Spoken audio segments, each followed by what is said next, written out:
you have a compelling argument as to why I should be willing to stomach sort of short-term volatility, and why, because that's like the argument. If I'm that average person on the street, I'm like, yo, literally last week this lost like 30 or 40% of its value. So that's terrifying. So why would I be better off in that than, even a bond with a negative yield? At least like I'm bleeding to death more slowly than the 35% loss or whatever that I just took over the last week. Well, Bitcoin's the best performing asset for the past decade, and it's 100x better than gold, and it's 10x better than equity portfolios. So the volatility is the price you pay for the performance that you get. And oftentimes the best investment idea isn't the most comfortable investment idea. I think if I told you there's 100% certainty you're going to lose 7% of your money over the course of a year, you might think, well, I have a decade before I lose half of my money. I have time to think about it. That's the status quo when monetary inflation is 7%. If I told you there's a 100% probability that you're going to lose 20% of your money over the next year and half of your money over the next 3 years, well, I mean, you might think you need to move faster. Well, what if I told you you're going to lose all your money? What if I told you the currency is going to collapse to zero in 3 months, which is kind of what it did in Zimbabwe and Venezuela? Or what if I told you we're going to have 95% inflation? I think the unofficial inflation rate in Argentina is like 85% this year. What if I told you we're going to have hyperinflation? Everything will be twice as expensive next year. Now, how long would you wait before you took a risk? If I really want to, get you to jump out of the pot, right, I could just make it simple. Next Tuesday, I'm seizing all your money, or you can spend it between now and next Tuesday, right? That really, what is the word? Focuses one, right? Right, it stiffens one's spine and focuses one. If I just made it very black and white, I'm just going to take all your money next Tuesday, or you can spend it between now and then. So how do you actually get comfortable with the volatility? Well, I think first you have to understand how big your problem is. And the second thing is one of time horizon. And what's your aspirational goal?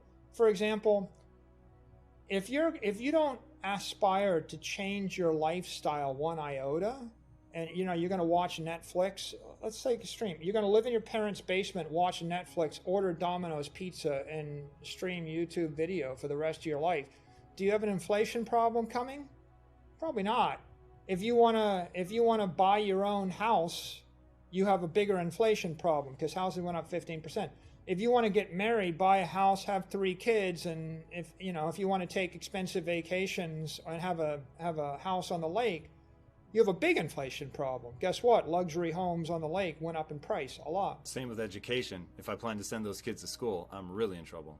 Yeah, so it really comes down to what is your aspiration, and that determines your hurdle rate. What you want determines your inflation rate, and your inflation rate determines your hurdle rate, and that makes a difference. I think in terms of historic metaphors, there's plenty. For example, my family came to the United States in 1736 on a wooden ship. Okay, and if you want to go study those voyages, they spent 8 weeks. Have you ever tried?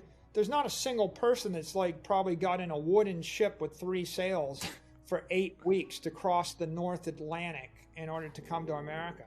The mortality rate is 2 to 5% on that trip. Whoa. The mortality rate to go from Europe to the Far East is 35%. It's insane. Whoa. 1 out of 3 people that started the journey dies on the trip. Whoa. Okay, so we talk about volatility. Is Bitcoin bumpy? Is crypto? We're just talking about Bitcoin. Yeah, Bitcoin is bumpy. What else is bumpy? Yeah, wooden ships in 15-foot seas. If you want the definition of a rocky ride, the rocky ride was leaving Europe. So why'd they do it? So you're saying that the bold are the ones rewarded? If you choose correctly. right? I mean, the ones that moved too soon, went to certain colonies, that on the Potomac River and the James River, and they died, right? So there's a lot of early settlers who took arrows in their back, in the 1600s. On the other hand, by the mid 1700s, by 1736, people had been living in North America, and you had Philadelphia and you had Massachusetts, successful colony and the like. So if you choose the right decision or make the right decision at the right time, you can have a better life, but there's still risk. Right? So why did the people come from Europe? They came for property rights and civil rights. Right? They either couldn't exercise their religion or there was no hope for them. All the property was owned by someone else. And property rights matter. A lot of people don't realize this. They think that they think that property rights are a nice to have. Property rights are a nice to have the same way that fat on your frame or insulin are nice to have. If I strip away your insulin, you're a type 1 diabetic. You can't form fat. If you can't form fat, you can eat all day long and you're going to starve to death. It's not a nice to have to store energy over time. Fat is an organic energy battery, and property is a social energy battery. So being able to store property means I can go 3 months without a job and not starve and live a life. There is no hope for a civil life without property. So, people went from Europe to the U.S. for property. When they got to the East Coast, they went west. It's in the American ethos. Was there a bumpy ride taking a wagon train over the Rocky Mountains? You ever fly over the Rocky Mountains and look down?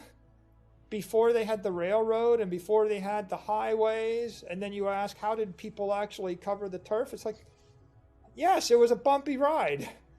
There was volatility along the way.